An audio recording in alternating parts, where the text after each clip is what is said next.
Dr. Becky, can you explain this to, someone at home who doesn't understand this? Can you explain how does this start for people? Well, there's three primary reasons. One is genetics. 84% of all hoarders have at least one first-degree relative that is also a hoarder. Like Lou Ann, you're saying your mom. Mm-hmm. Yeah. My grandmother, too. Your grandmother as well? Still living. Okay, so this goes way back. Is it only the women? No, I have two No, actually, brothers, too. it's even more prevalent in men. Really? Twice as prevalent in men, believe it or not. So what else? Also, trauma. People who hoard tend to have about 20% more trauma than the average person. You mentioned that you had a lot of loss, trauma and loss. So the genetic component's already there, and then they have trauma and loss that sets it off and exacerbates it so that it actually gets worse over time. It's definitely a progressive illness, so it's so good that you're catching it now. And then the third trigger is usually anxiety and depression. It's considered an anxiety disorder, but depression is the most prevalent comorbid disorder that goes along with it. So that, like you were saying, you just didn't have enough energy to actually tackle it, and it's overwhelming. So What's the first step that Becky can take? Yeah. And the first step is definitely to be able to get help. If you recognize that it is an issue, that you actually get the help you need. And if you're depressed or anxious, you do need to treat that first, otherwise it's going to be really hard.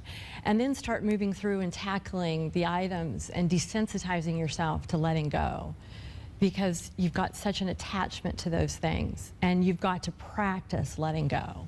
Is there one, like, do you pick a room? Do you pick a type of item? Do you say, let's get the garbage out?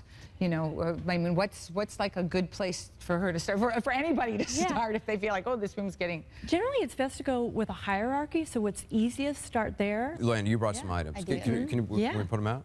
Yes, they're right here. Oh, okay, great. So, let's see. Are they familiar friends? Okay. I mean, I'm going to kind of pull them back a little. no, because there's an emotion and memory attached to everything. Okay, so I'm just going to get an idea. I like to get an idea where their attachment is. And we're going to see what the attachment is, because sometimes it's sentimentality, sometimes it's waste and responsibility that you don't want, like that lampshade, you didn't want anybody else. A lot of mine is waste. Okay. I don't want to throw things away because I think there's still a use for them. And I might need them someday, and I've been at a point in my life where I've needed something and couldn't get it or afford to get it, or and so when you get something, you hang on to it just in case you need it. And so it's that what if I need it for what future? if? Yeah. Yes. Okay, so let's just kind of give an example here. It's interesting, a lot of people who collect containers just in case it will hold something in the future. Is that, anybody here collect containers?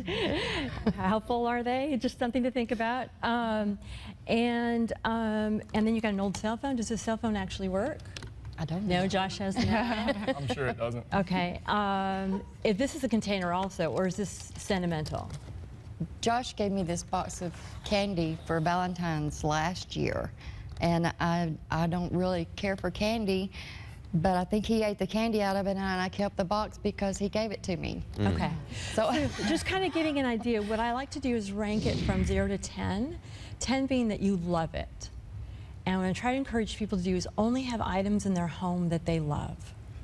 Surround themselves with things that they love, not things that they think they might need at some point. And I think that's part of what got me to the point to ask for help, is because I don't even really know where some of the things are that I know that I care about. Exactly. So I would like to, I would like to have my things where I could enjoy the things that I care about. And it's so huge that you're asking for help now. I mean, that's a big step, because a lot of people don't ask for help. They wait till somebody else wants to You don't want to ask for help. You don't want people. You don't want people to know that you live like this. What are the tears about? What's the fear in asking people to, or letting people know? Shame. You're ashamed that you live like that. And then too, it's also that, like he doesn't even want to come home for a visit. So that's one thing that I like to do too, is kind of, what's more important, the container of something that gave you? Him. Or him? So if you look at these items, like this one, how much do you love it? From 0 to 10, 10 being you love it and you really, really want to keep it around you. Right now it's a 0. Okay, that's great. 6 months ago it might have been an 8. Okay, so that's wonderful. That's huge. That's great.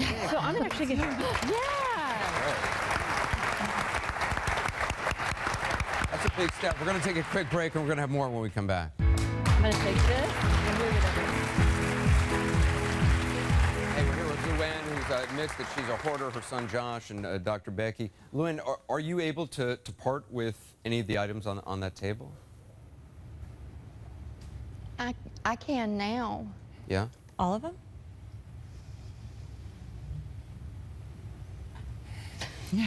What are you looking at that you want The to butterflies. You want to hang on to the butterflies? I like the butterflies. I'll collect butterflies. Okay. Okay. So I have an idea, though. You've got 2 of them. Would you be willing to let go of one? Sure. Okay. Okay. And you willing to let go of all these other things? That's right. You know, I asked Luann during the break, I said, well, how did you end up here? She said, I actually wrote in and told them I needed help. So that is amazing. That's like a huge, huge commitment, and to have them come to your house and stuff. So that's really, you should be, I mean, look at how far you've come in just a short period of time. Well, and we know this is a huge undertaking. This is not something that can be solved in one day. So we want to get you the help that you need. A professional organizer named Christy Gamble from Consider It Done. She's offered to help. She's going to help you with that. Also, Dr. Rebecca Jones from Psychiatry South is going to work with you because this is an ongoing process. And we're going to continue to follow up with you. And we wish you the best and wish you strength.